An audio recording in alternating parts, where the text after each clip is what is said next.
The 15 Essential Skills for Beginners. We have curated a prioritized list of key insights designed to accelerate the development of beginners, enabling you to reach a competent match standard in the shortest time frame possible. This section contains only the distilled essence of the game. We urge you to study and internalize these concepts so that you may evolve into a player who effectively pulls their weight within the team structure. 1. Moving as a unit, formation and compactness. You must possess a fundamental understanding of formations. To be precise, rather than viewing it as a static formation, it is accurate to define it as determining your individual positioning within the organic, cohesive movement of the entire team. Modern football has undergone a paradigm shift due to the tactical philosophies of two legends, Arrigo Sacchi and Johan Cruyff. To put it in the simplest terms, if the center forward advances just one step, players in every other position must simultaneously advance one step together. Similarly, the entire team must shift as a single unit, block, in response to the movements of the deepest defenders or wide players. Even when observing professional matches live, you will notice a distinct geometric pattern. Despite the vastness of the pitch, all 20 outfield players, excluding goalkeepers, are often compressed within a tight 30 to 40 meter radius around the ball. Why is this the case? It is due to the principle of numerical superiority. Although numerical superiority may sound like a complex tactical term, the mechanics are simple. Having more teammates surrounding the ball significantly increases your probability of retaining possession. Let's draw an extreme comparison. Imagine one team compresses all its players within a tight 30 meters box around the ball, while the opposition adheres to a traditional formation, statically spread across the entire pitch. In a scenario where the gaps between the lines, the forward line, first, midfield line, second, and defensive line, third, are stretched wide, the result is structural inevitability. The team that constantly shifts organically around the ball, as shown here, is mathematically destined to dominate possession. Therefore, whether attacking or defending, it is fundamental that the entire team moves as a cohesive unit. Since widening gaps essentially means losing the battle for numerical superiority. Even in amateur, Sunday league, football, as long as your physical fitness permits, you must align with this major shift in modern football and ensure that the distances between the defensive, midfield, and attacking lines do not become stretched. If we were to delve deeper into the intricacies of formations and positional play, it would encompass a vast amount of tactical theory. However, to enjoy the game at the amateur level, it is sufficient to fundamentally understand just this. The entire formation moves as a cohesive unit, and widening the gaps leads to a tactical disadvantage. Grasping this core principle alone is more than sufficient for you to play and enjoy the match without any issues. Part 2. Body orientation, the mistake of the closed body shape. In football, correct body orientation, specifically when receiving a pass, is of paramount importance. Your body shape serves as the most definitive signal of your intent. Consider a rondo, possession drill. If your body is completely closed toward the incoming ball, defenders can easily predict your next move. However, simply by maintaining an open body shape, you create uncertainty for the defender, as it suggests you have the option to distribute the ball in either direction. This principle applies directly to real match scenarios. The most vivid illustration of this occurs during a switch of play, where the ball is transferred from one flank to the other. As the ball circulates, the opposing defensive block is forced to shift collectively across the pitch to adjust to the new ball position. Ultimately, the faster this switch occurs, the easier it becomes to exploit open space, leading to higher probability attacking opportunities. However, at the amateur level, this transition is often delayed, or the ball is frequently passed back into the congested area from which it came. This failure is primarily caused by incorrect body orientation. It is often said that in football, there are no absolutes, only high-percentage solutions. While we are cautious to define a single, right answer, since even unorthodox decisions can sometimes yield results. In this specific scenario, however, receiving the ball with an open body shape is virtually the only correct solution. In a practical match scenario, if your body shape is closed preventing a switch of play, the ball is forced back into the congested zone from which it originated. This invites intensified pressure upon the team, creating a highly vulnerable situation. Conversely, if you maintain an open body shape and rapidly execute a switch, you unlock high probability attacking opportunities as previously mentioned. Essentially, you create a scenario where the space ahead is underdefended. For this reason, adopting an open body shape when receiving the ball is of paramount importance. 3. Off-the-ball movement, support and splitting defenders. This brings us to off-the-ball movement. I am reminded of a lesson from my very first coach when I started learning football roughly 30 years ago. His instructions were simple yet profound. Always run immediately after you pass. And do not hide behind defenders' move to provide support for your teammates. Even 3 decades later, this remains a concise and flawless explanation. While we could complicate matters with deep tactical theory, simplicity is often the best policy. Ultimately, the core essence of off-the-ball movement is to actively provide support so that the teammate in possession does not become isolated. Let's assume a scenario where you have just made a pass. Once the pass is executed, defenders will naturally converge upon the teammate who received the ball to apply pressure. However, simply by making a run immediately after passing, you theoretically draw at least one defender toward yourself. Even if you don't receive the ball back, this movement disrupts the defense's focus and significantly alleviates the pressure on your teammate. As illustrated here, if you remain static in the dead space behind a defender, you are effectively cutting off any passing lanes for your teammate. This creates a scenario where your teammate is forced to endure intensified pressure alone, significantly increasing the probability of a turnover, losing possession. Therefore, it is a fundamental collective responsibility for all nearby teammates to constantly move out of these shadows and into open channels where the ball can be delivered. For beginners who are unsure of their tactical role on the pitch, simply focus on 2 things. Move into open space where your teammate can deliver a pass. Ingrain the mindset, I must sprint immediately after I pass. Adopting this simple, pass and move, philosophy will make understanding the game significantly easier and instantly improve your contribution to the team. 2-footed inside control, efficient turning and link-up play. The 4th principle is the 2-footed inside control technique. At first glance, you might dismiss this as a generic instruction to simply kick with both feet. However, the concept we are emphasizing here goes far beyond simple ambidexterity. It refers to a precise technical sequence, controlling the incoming ball with one foot, immediately utilizing that same foot as your plant foot, and executing the next pass in a single, fluid rhythm. To the untrained eye, this movement may appear visually unremarkable.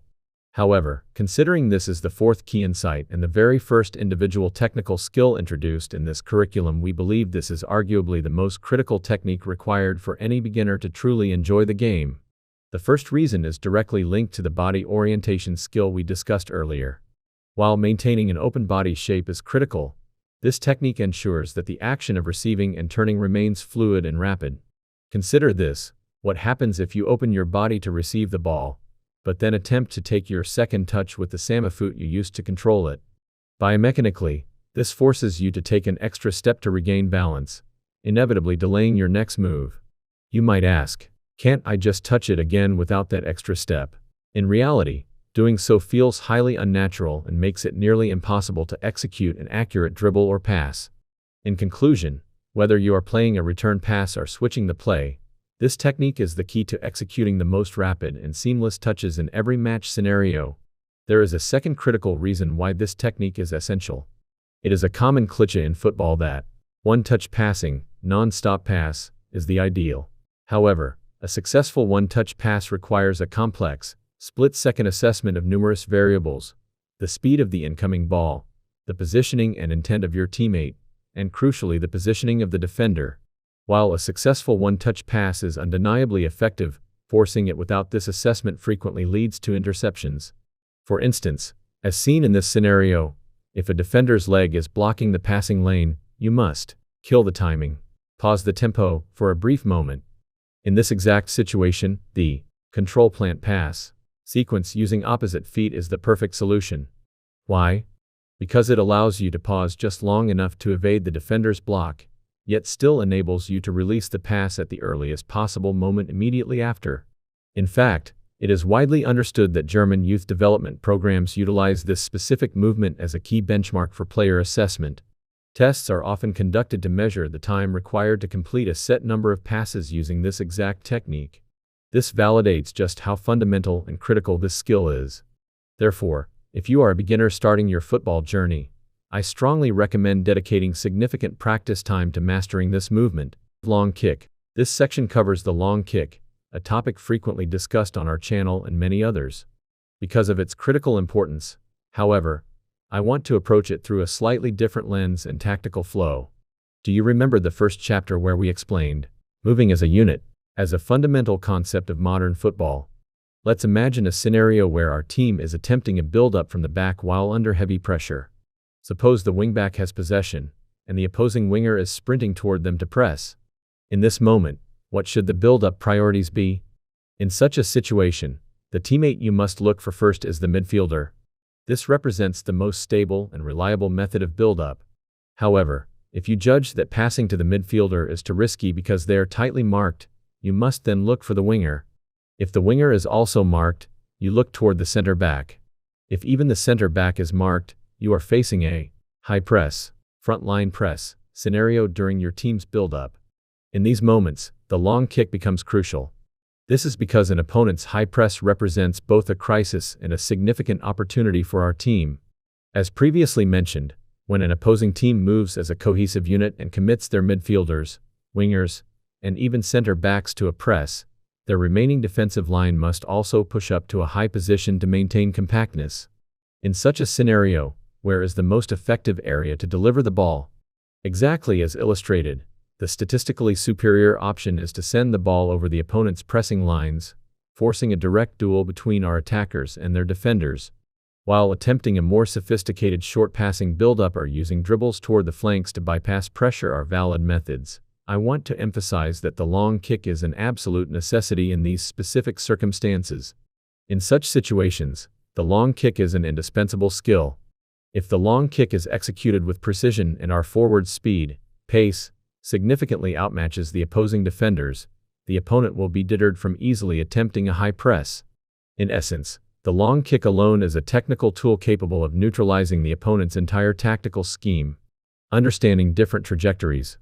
Long kicks are categorized internationally into styles such as the ping or driven kick, depending on the ball's trajectory and the specific point of impact.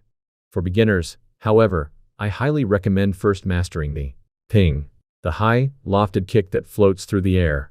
Once you have developed a feel for the ping, transitioning to other styles becomes significantly easier, as they simply involve more refined adjustments to your impact point. Mastering the ping, foot positioning and physics. To execute a proper ping, you must first consider the shape and positioning of your foot. Assuming an average adult foot size of 260 millimeters, the radius of a standard soccer ball is approximately 11 centimeters. The sweet spot for a long kick is located roughly 1 centimeter above the highest bone on your instep, which sits at a height of about 14 centimeters. Consequently, as illustrated, it is physically impossible to get your foot underneath the ball if you attempt to strike it with your foot held perfectly straight, vertically. Therefore, you must tilt, lay down, your foot at an angle to successfully slide it underneath the ball. This is the most critical element of the entire technique, tilting your foot sideways to successfully slide it underneath the ball. For more in-depth details and advanced drills, please refer to the comprehensive long kick tutorials on our channel, Drag Inside and La Croqueta. While our channel features numerous videos on dribbling, I believe the most essential and fundamental techniques for escaping pressure are the two-footed drag inside and La Croqueta. The primary advantage of two-footed dribbling is that it feels more natural and is effectively one step faster than single-footed dribbling. To elaborate, with the exception of specific moves like the flip-flap, elastico, that involve two rapid touches with the same foot, most single-footed dribbles inevitably require two steps, two plants after an initial touch before that same foot can make contact with the ball again. This technical efficiency is exactly how you gain a significant advantage in speed. This is why two-footed dribbling is so formidable. It is a signature technique used frequently by world-class players renowned for their ability to escape pressure, such as Lionel Messi, Andres Iniesta, and Lee Kang-in.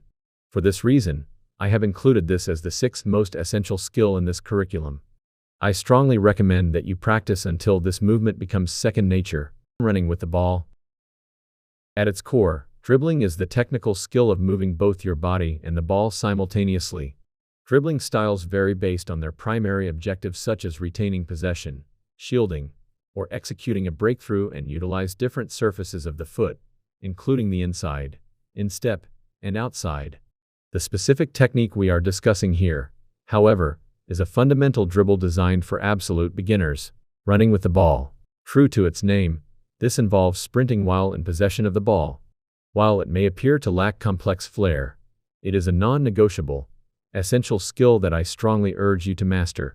The critical objective is to maintain a high frequency of touches, ensuring the ball never drifts more than 1.5 meters away from your body while moving at high speed.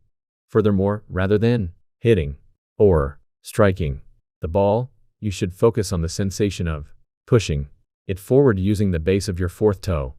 When practicing, it is highly beneficial to incorporate cutting maneuvers using both the inside and outside of your feet. I have included this running with the ball section specifically because I strongly recommend that you experience driving the ball solo over distances of at least 40 to 50 meters. For the most effective drill, I suggest setting up pairs of cones at 10-meter intervals to create a tunnel, as shown in the image. Your objective should be to maintain a rhythm of taking exactly one touch every 10 meters while moving at high speed. Defensive positioning, goal side coverage. A frequent mistake among beginners is static positioning, remaining in a predetermined spot that has become completely disconnected from the active play and the ball's current location. For instance, suppose you are playing as a right wing back and the ball is on the left side of your defensive third, the opposite flank. In this scenario, your direct opponent, the opposing left winger, is highly likely to have tucked inside, toward the center, adhering to the principle of team compactness. If your man-marked opponent has moved inside, there is absolutely no tactical justification for you to remain isolated on the far outside flank. The most effective rule of thumb is to ensure your body is always positioned on the goal side, the direct line between your assigned attacker and the center of your own goal. While this may seem like common sense, it is a fundamental pillar of defending that I wanted to emphasize specifically for those just starting their football journey. Therefore, the most effective method when defending is to ensure your body is positioned on a direct, straight line between your man-marked attacker and the goal. Shooting feint and kick feint.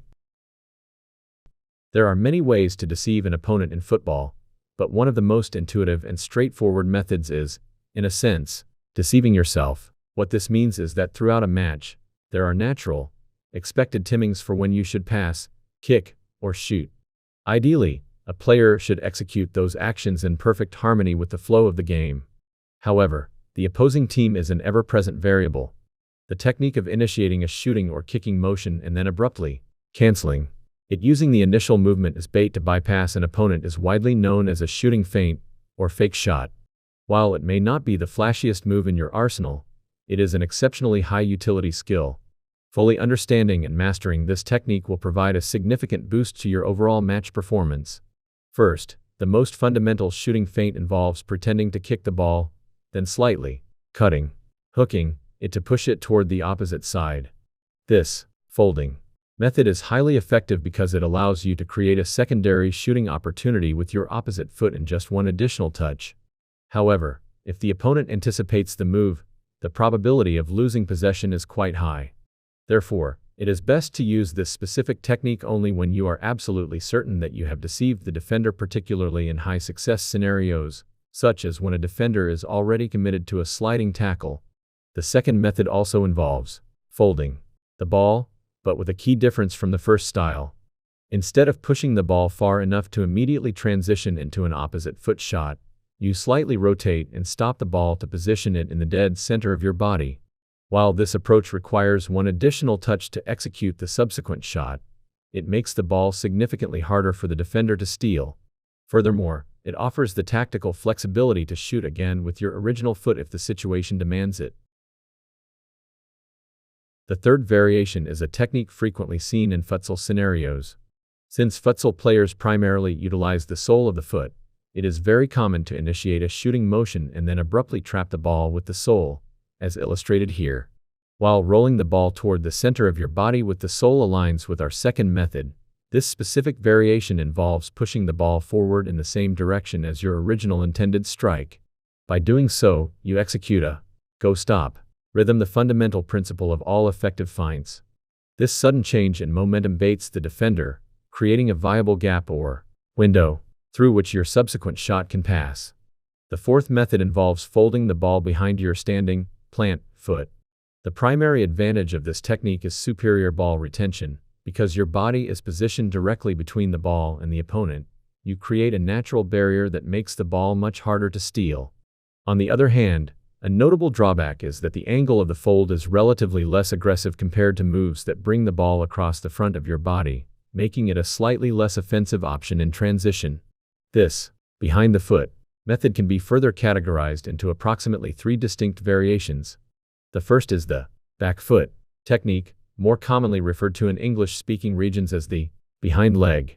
This specific move is exceptionally effective for shielding the ball from an opponent. The sequence begins with a shooting motion where you momentarily stall the ball using the sole of your foot. From there, you pull the ball behind your standing, plant, foot and transition it to the opposite side. While the two-touch nature of this move might make it feel slower initially, dedicated and repetitive practice will allow you to execute this sequence with the same fluid speed as a single-touch folding motion. The second variation is the Croqueta. Named after the legendary Johann Cruyff, this move is excellent for breaking through by folding the ball in the opposite direction while feinting a kick. It is also highly effective for setting up a follow-up strike with your opposite foot.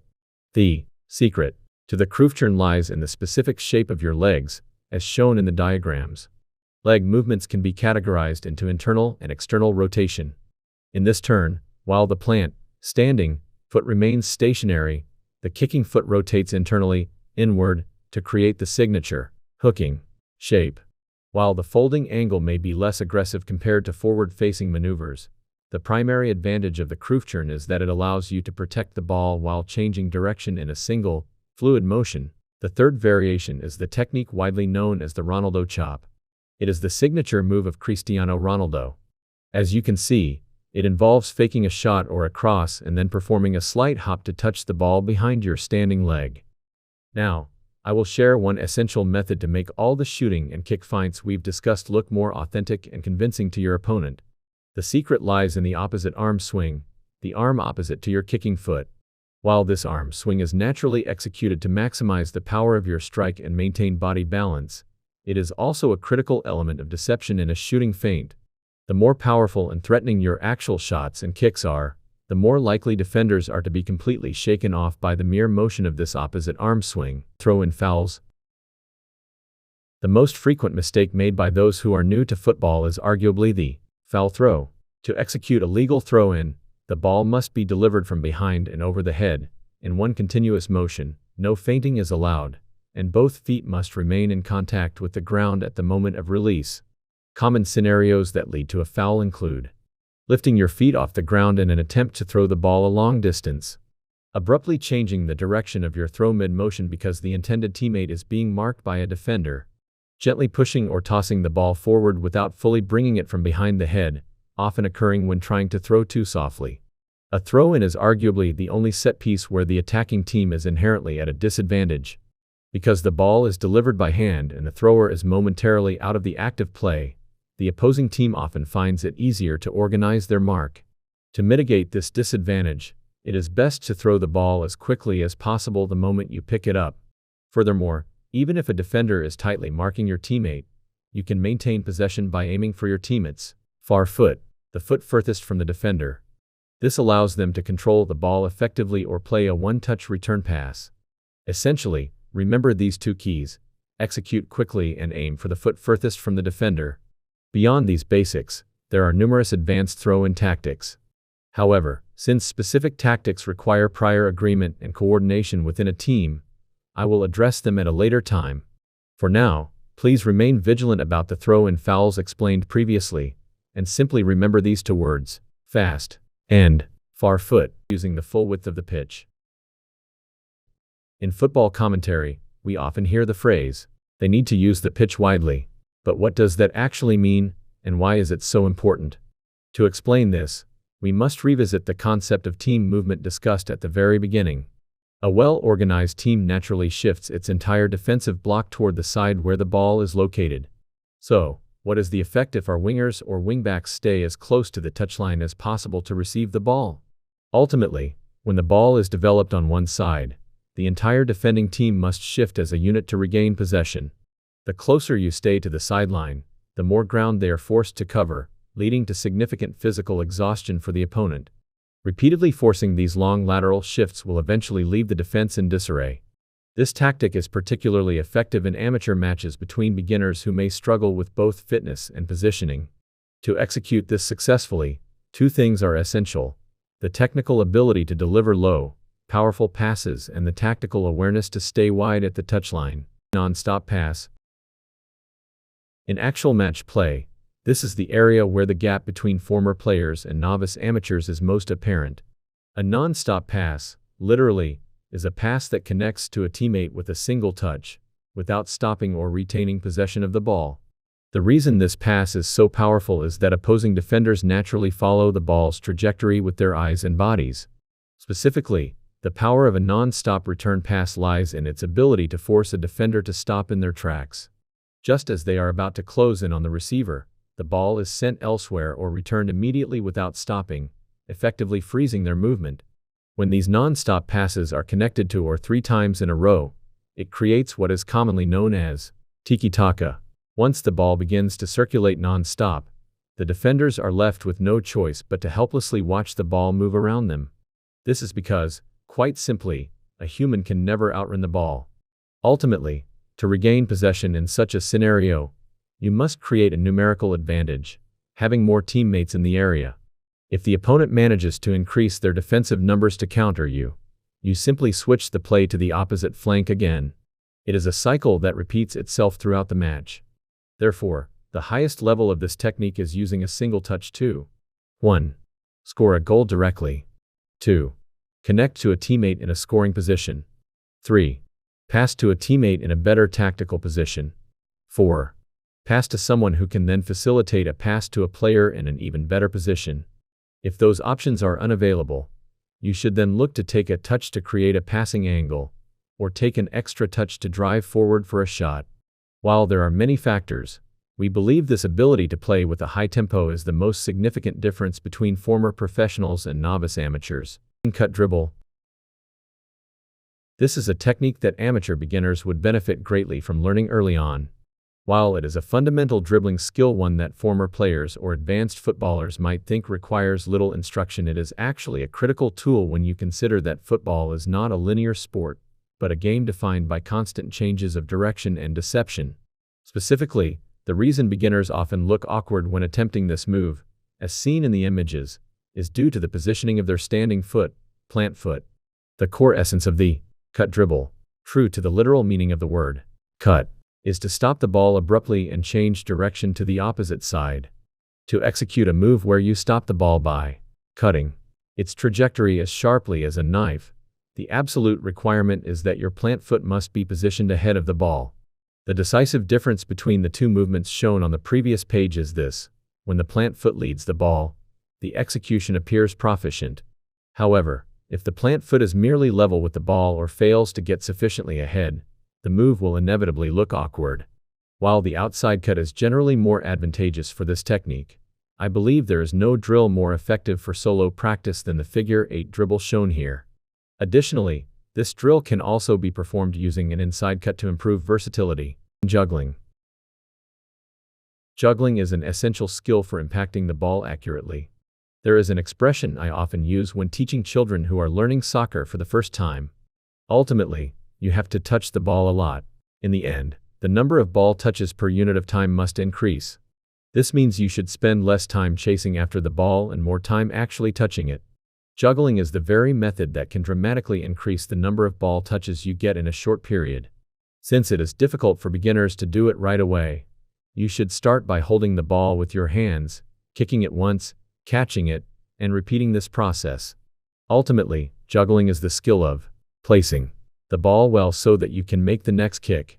Once you become proficient, you can gradually increase the count to 2 or 3 touches. Various body parts can be used, including the inside of the foot, instep, head, and more.